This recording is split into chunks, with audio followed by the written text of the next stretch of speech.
जय हिंद साथियों, स्वागत है आपका मेरे यूट्यूब चैनल साहिल स्टडी में।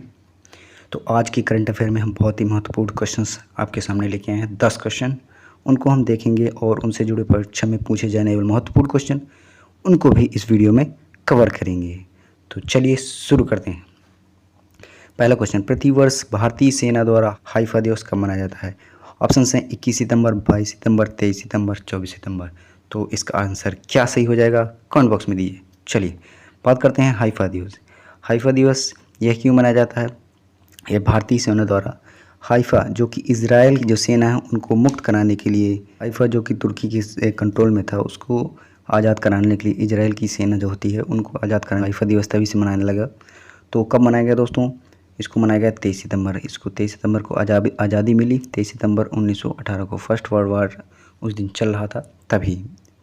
और इसमें कौन, हैदराबाद, मैसूर और जोधपुर इसमें शामिल थे। ठीक है दोस्तों, इनके हमारे भारत देश के जवानों के द्वारा इनको स्वतंत्र कराया गया, हाइफा को मुक्त किया गया। ठीक है दोस्तों, हाइफा एक स्थान था इजराइल में, उसी को मुक्त कराया गया था, जिसमें हमारे भारत देश की दो सेना भी शामिल थी, उनके द्वारा इसको मुक्त कराया गया। और इसमें 3 मूर्ति चौक जो कि दिल्ली में है उसे हाइपा चौक भी कहा जाता है दोस्तों। ठीक है, याद रखिएगा, 3 मूर्ति चौक जो है दिल्ली में है, हाइफा चौक भी कहा जाता है। तो इसका सही आंसर क्या हो जाएगा? सेना द्वारा हाइफा दिवस मनाया जाता है 23 सितंबर को। ठीक है दोस्तों, चलिए इनसे जुड़ी हुई महत्वपूर्ण बातें जो एग्जाम्स में पूछी जाती हैं।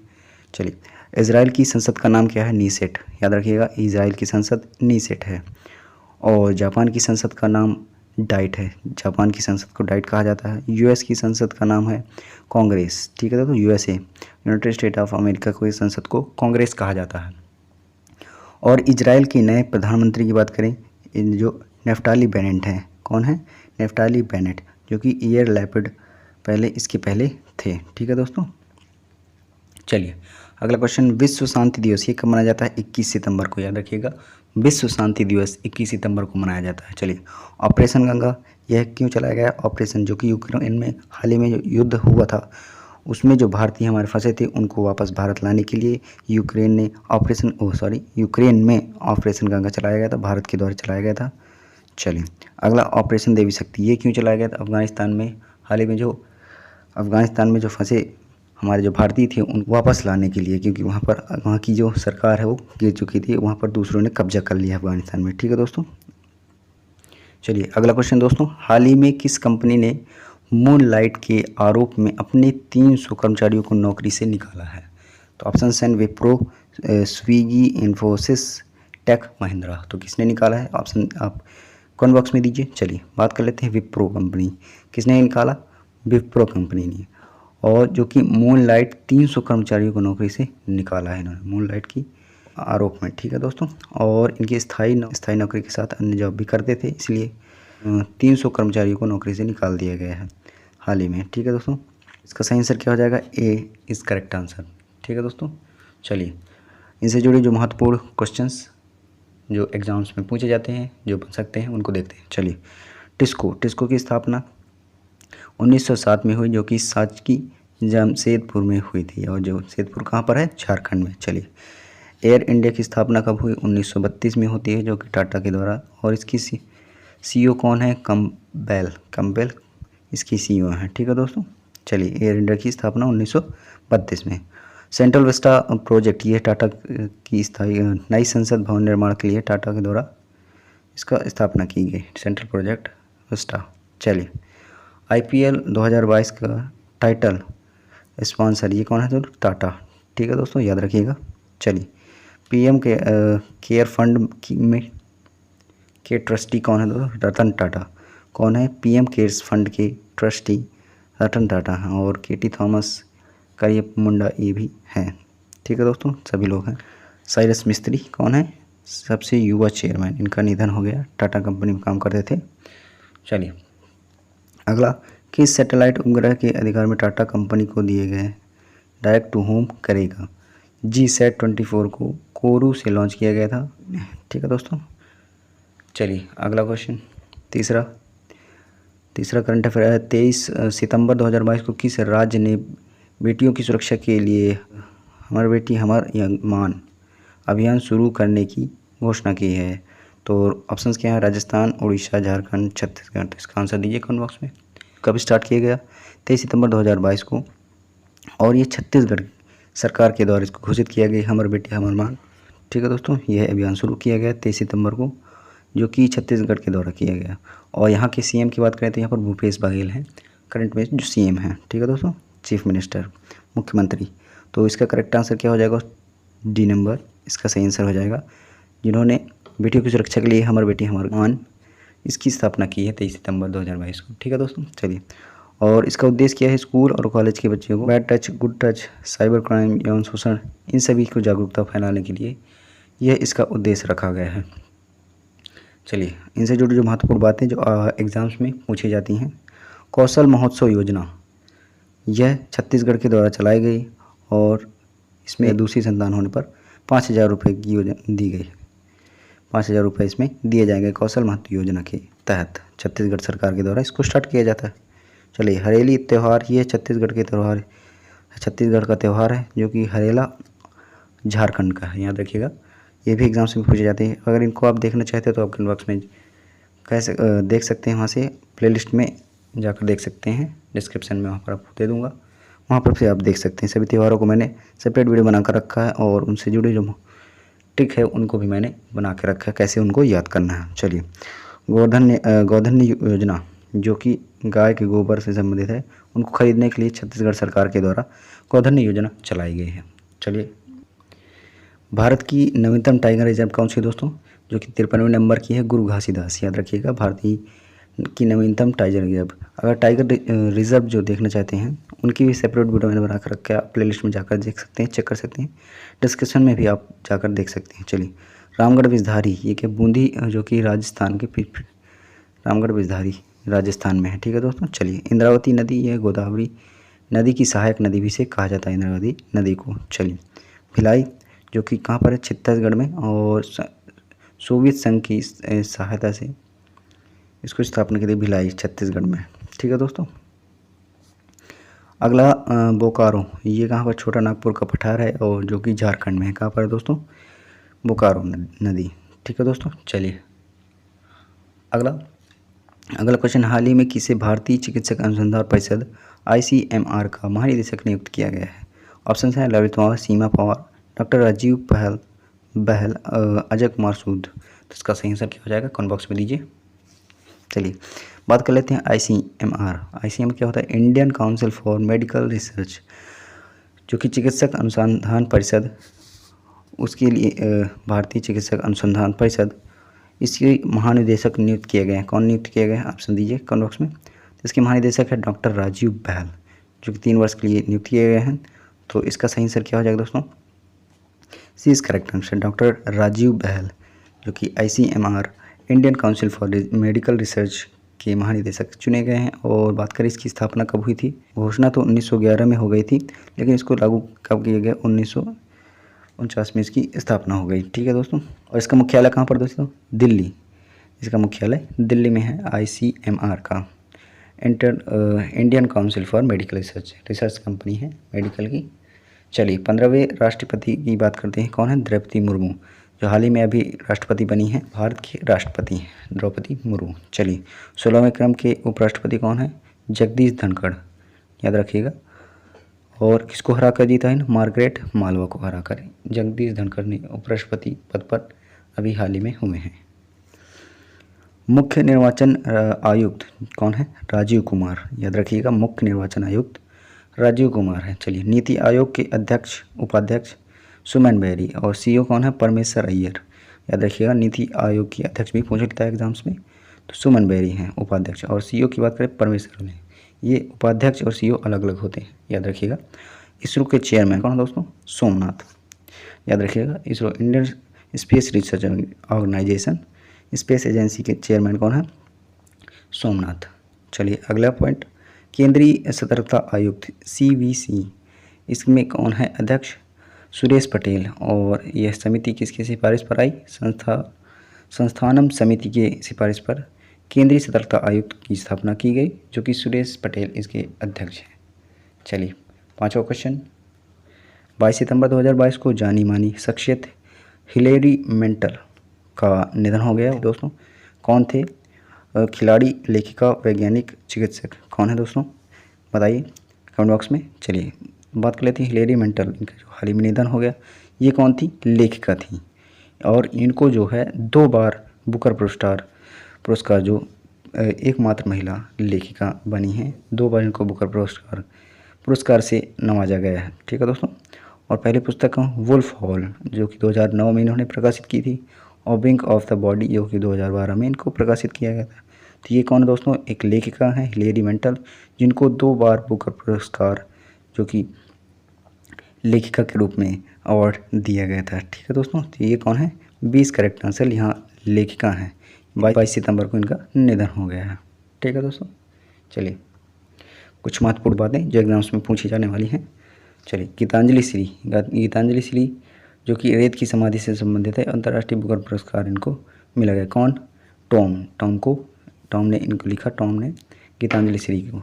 ठीक है दोस्तों। अगला पॉइंट दोस्तों, फ्रांसिस फेरी ये फर्स्ट अफ्रीकन हैं जिन्हें प्रित्जर पुरस्कार वास्तुकला में दिया जाता है, उनको प्राप्त हुआ। फ्रांसिस केरे को फर्स्ट अफ्रीकन है। ठीक है दोस्तों। प्रित्जर पुरस्कार इनको मिला है। डेनिस सुलेबल ये कौन है? एबल पुरस्कार इनको मिला जो कि मैथ में दिया जाता है, याद रखिएगा। डेनिस सुलेबल इनको प्राप्त हुआ है। और नीना गुप्ता ये कौन है दोस्तों? नीना गुप्ता ये रामानुजन पुरस्कार इनको दिया गया था, जो कि मैथ के क्षेत्र में ही दिया जाता है। नीना गुप्ता मैथ के क्षेत्र में इनको पुरस्कार दिया गया है, नीना गुप्ता। ठीक है दोस्तों। राम दशरथ मिश्र कौन है दोस्तों? मैं तो यहाँ हूँ, सरस्वती सम्मान से इनको सम्मानित किया गया है। ठीक है दोस्तों। मैं तो यहाँ हूँ। चलिए अगला 6वां, हाल ही में राज्य में देश का पहला हिमस्खलन निगरानी रडार स्थापित किया गया। कहाँ पर स्थापित किया गया? हिमाचल प्रदेश, उत्तराखंड, लद्दाख, सिक्किम। तो इसका करेक्ट आंसर क्या हो जाएगा? चलिए कमेंट बॉक्स में दीजिए। चलिए बात कर लेते हैं हिमस्खलन निगरानी रडार, जो कि एबलॉस इसे कहा जाता है। एबलॉस फर्स्ट इंडियन है जो कि उत्तरी सिक्किम में इसको स्थापित किया जाएगा। और इसमें क्या क्या पता लगाया जा सकता है? हिमस्खलन, भूस्खलन भी इसमें पता लगाया जा सकता है, जो कि 3 सेकंड में ये आपको बता देगा कि कब भूस्खलन होने वाला है। और बात करें यह 15,000 फीट की ऊंचाई पर स्थापित किए गए हैं। ठीक है दोस्तों। और इसमें कौन कौन शामिल है? सेना और DRDO भी इसमें शामिल है। ठीक है दोस्तों। और इसका मुख्यालय कहाँ है? चंडीगढ़ में। कहाँ पर है?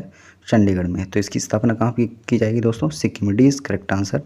सिक्किम में देश का पहला हिमस्खलन निगरानी रडार स्थापित किया जाएगा। चलिए इनसे जुड़े कुछ महत्वपूर्ण बातें देख लेते हैं जो एग्जाम्स में काफ़ी पूछी जाती हैं। हाल ही में जो एग्ज़ाम्स होने वाले हैं उनको भी, और जो भविष्य में आप देंगे उन पर भी महत्वपूर्ण साबित होगा। चलिए पांग लैपसोल सिक्किम में मनाया जाता है। कहाँ पर मनाया जाता है त्यौहार? पांग लैपसोल जो कि सिक्किम में मनाया जाता है। और लोसांग फेस्टिवल ये कहाँ का है? सिक्किम का है, याद रखिएगा। चलिए लोसांग सिक्किम का है। चलिए इनसे जुड़ी बात, जो आप बहुत सारे त्यौहार उनको देखना चाहते हैं तो आप टेलीग्राम में भी जुड़ सकते हैं। वहाँ पर मैंने डिस्क्रिप्शन में लिंक दे दूँगा, वहाँ से आप जुड़ सकते हैं।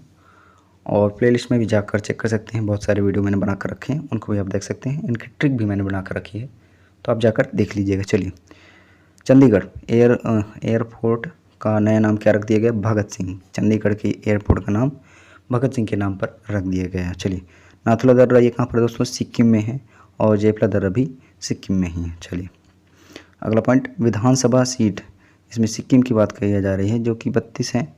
और इसके CM कौन है? प्रेम कुमार तवांग। कौन है? चलिए न्यूनतम क्षेत्रफल वाला राज्य कौन सा है?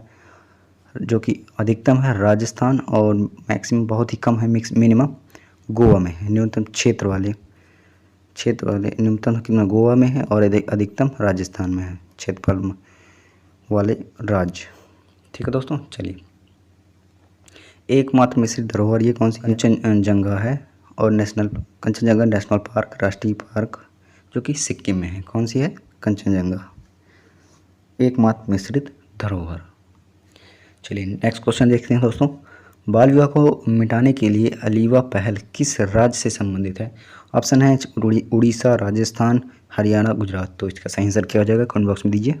चलिए बात कर लेते हैं अलीवा पहल कहते हैं जो कि उड़ीसा के CM के द्वारा इसको हाल ही में अभी चलाया गया। अलीवा पहल जो कि उड़ीसा के सीएम की बात कर लेते हैं, कौन है, नवीन पटनायक, याद रखिएगा, ये भी एग्जाम्स में पूछा जाता है। और इसको स्टार्ट क्यों किया गया दोस्तों, बाल विवाह रोकने के लिए, ठीक है दोस्तों, बाल विवाह रोकने के लिए इसका अलीवा पहल का स्टार्ट किया गया, नयागढ़ में इसको स्टार्ट किया गया जो कि उड़ीसा में है।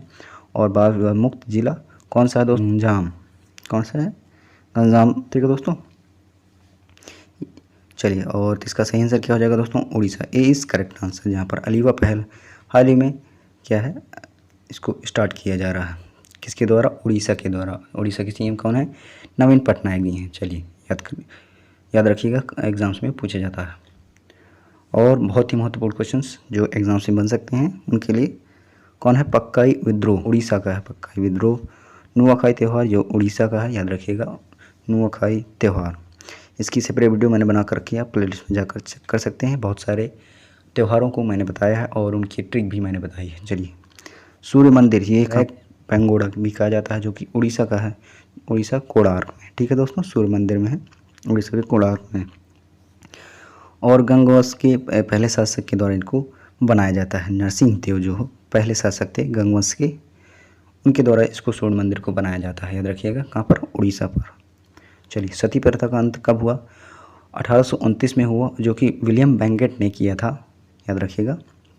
दास प्रथा का अंत कब किया गया दोस्तों, अंत कब हुआ, 1843 में किया गया, और जो कि एनएल बैरो जो कि गवर्नर थे उनके द्वारा यह दास प्रथा का अंत किया गया, ठीक है दोस्तों। चलिए, अगला पॉइंट, शास्त्रीय भाषा, हमारे देश में कितनी शास्त्रीय भाषा है, 6 शास्त्रीय भाषा हैं।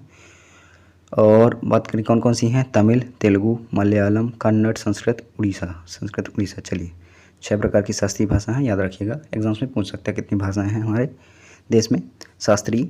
चलिए, असनी चक्रवात, यह श्रीलंका का एक चक्रवात है जिसका अर्थ होता है क्रोध, याद रखिएगा, जिसका अर्थ होता है क्रोध, असनी चक्रवात, जो कि श्रीलंका में आया था, बंगाल की खाड़ी में आया था, जो कि उड़ीसा इससे प्रभावित हुआ था, काफ़ी ज़्यादा उड़ीसा भी प्रभावित हो गया था, श्रीलंका में आया था इसलिए।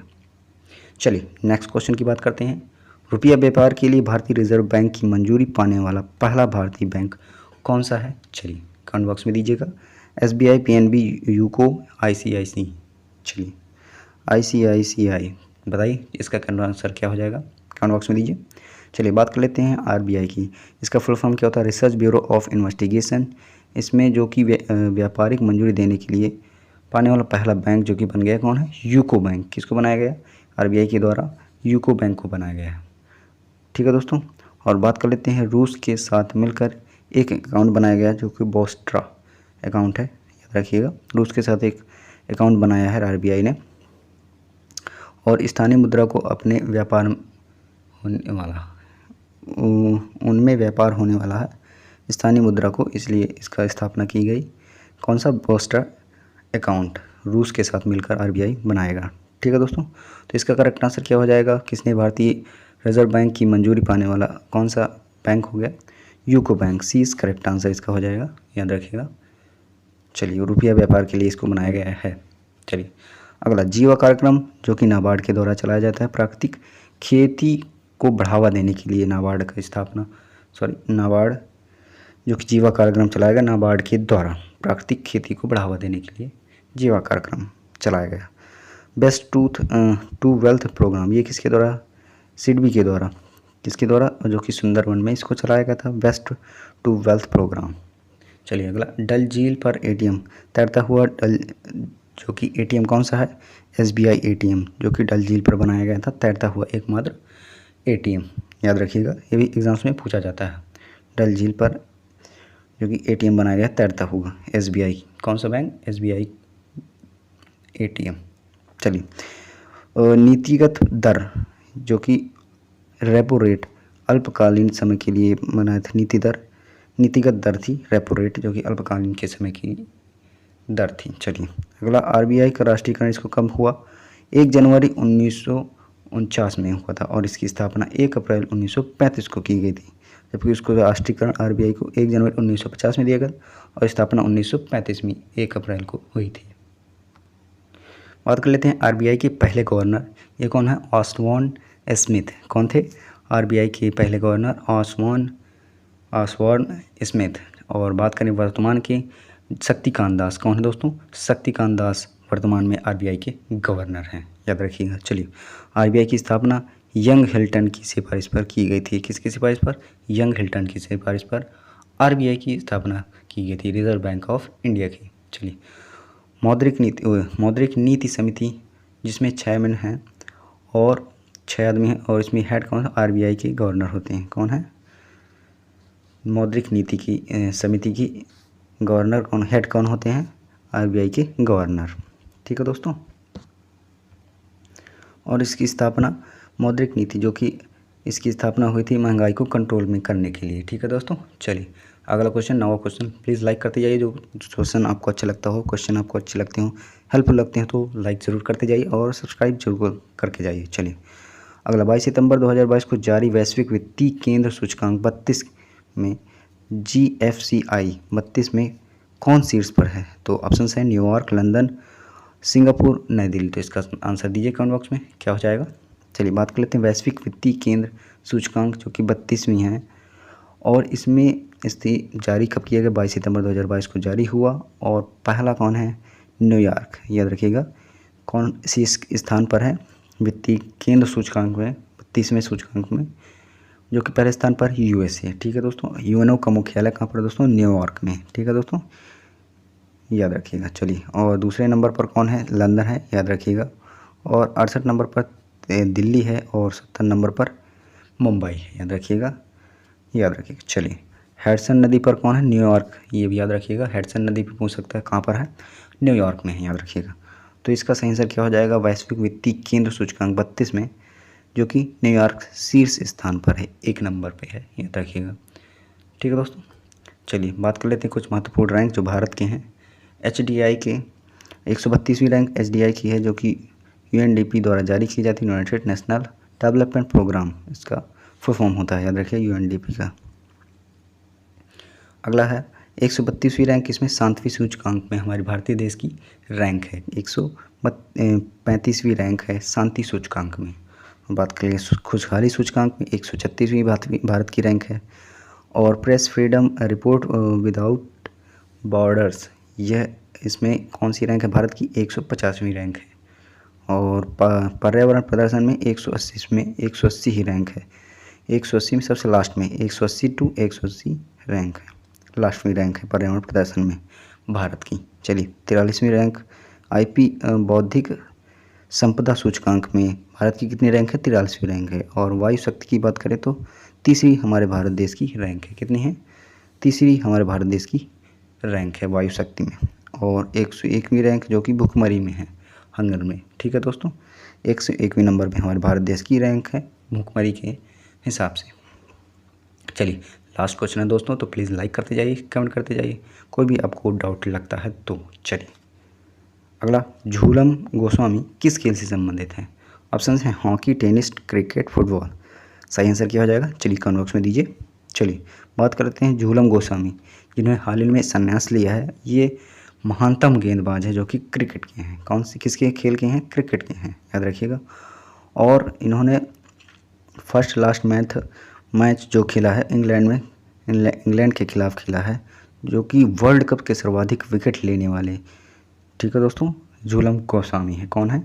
वर्ल्ड कप में सर्वाधिक विकेट इन्होंने लिए, 250 विकेट इन्होंने लिया है।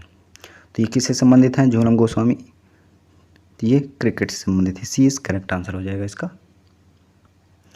आखिरी पॉइंट, और इन्होंने, झूलन गोस्वामी ने कितने वर्ल्ड कप खेले हैं दोस्तों?